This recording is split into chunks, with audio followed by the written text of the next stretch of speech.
Sa mundong ito, napakarami pong pagsubok. Magpakatatag saan? Magpakatatag sa mga problema. Ay napakarami din pong problema sa mundong ito. Problema sa pera, problema sa pangangailangan, problema sa kalusugan, problema na kung saan-saan, problema sa bayarin, problema sa utang. Napakarami po niyan. Pero magpakatatag daw po tayo. Lamang ang may alam. Magandang umaga po sa inyo lahat at lalo tigit po sa ating Panginoon. Tayo po muli ay mag-aaral ng salita ng ating Diyos at ang pambagat po nating pag-aaralan ay patuloy na maglingkod sa Panginoon. Dahil marami na pong tao ngayon na wala ng panahon sa Diyos. Pagka nagsisimba, 1 buwan, 1 taon, 3 taon, 5 taon, 10 taon, tumitigil po sa paglilingkod.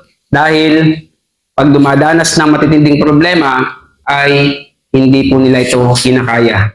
Pero isa lamang po ang paraan upang tayo ay magpatuloy sa paglilingkod. Ito ay ang magpakatibay sa ating pananampalataya.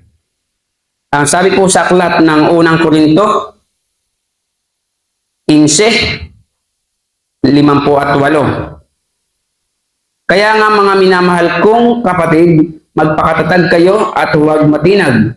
Maging masipag kayo palagi sa paglilingkod sa Panginoon dahil hindi masasayang ang inyong pagpapagal. Malinaw po dito ang sinasabi sa Biblia na tayo daw po ay magpakatatag. Saan? Magpakatatag sa mga pagsubok. Kasi sa mundong ito, napakarami pong pagsubok. Magpakatatag saan? Magpakatatag sa mga problema. Ay napakarami din pong problema sa mundong ito. Problema sa pera, problema sa pangangailangan, problema sa kalusugan, problema na kung saan-saan, problema sa bayarin, problema sa utang. Napakarami po niyan. Pero magpakatatag daw po tayo ang paalala ni Apostol Pablo sa ating mga naglilingkod sa Panginoon. Dahil kapag hindi po tayo nagpakatatag, hindi po tayo magpapatuloy sa paglilingkod sa Diyos. Magpakatatag daw po tayo. Ibig sabihin ay huwag po tayong padadaig sa mga problema. At huwag matitinag. Pag sinabi huwag matitinag, yun nga po, huwag padadaig, huwag matatalo, huwag matutumba, huwag susuko sa mga problema upang tayo ay magpatuloy sa paglilingkod sa ating Panginoon. Maging masipag kayo palagi sa paglilingkod sa Panginoon. Isa din po ang paraan, sikreto upang magpatuloy at maging matibay sa mga problema. Ito po yung maging masipag sa paglilingkod sa Panginoon. Ibig sabihin, pag-araw ng linggo, laging nasa simbahan.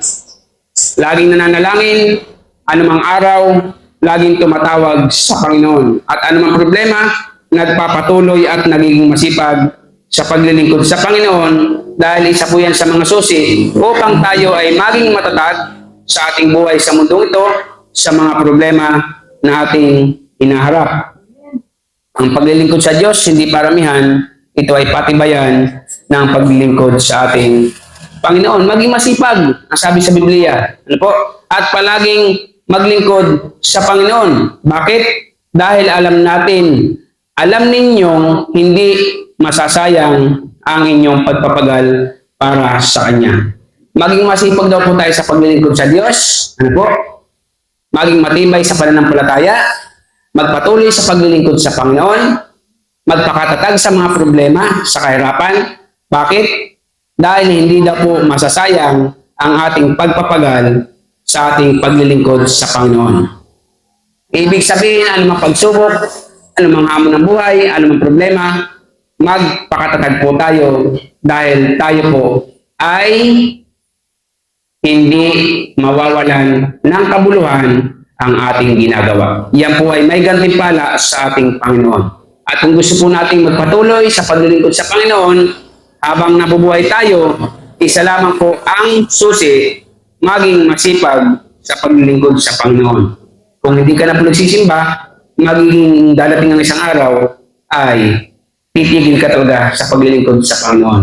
Kaya kahit may problema, may kawalan, may kahirapan, magpatuloy sa pagsimba, sa paglilingkod sa Panginoon upang sa gayon tumibay ang pananampalataya at magtagumpay sa hamon ng ating buhay. Kaya ang salita po ng ating Panginoon ay nagpapaalala na tayo ay magpatuloy sa ating paglilingkod sa Diyos.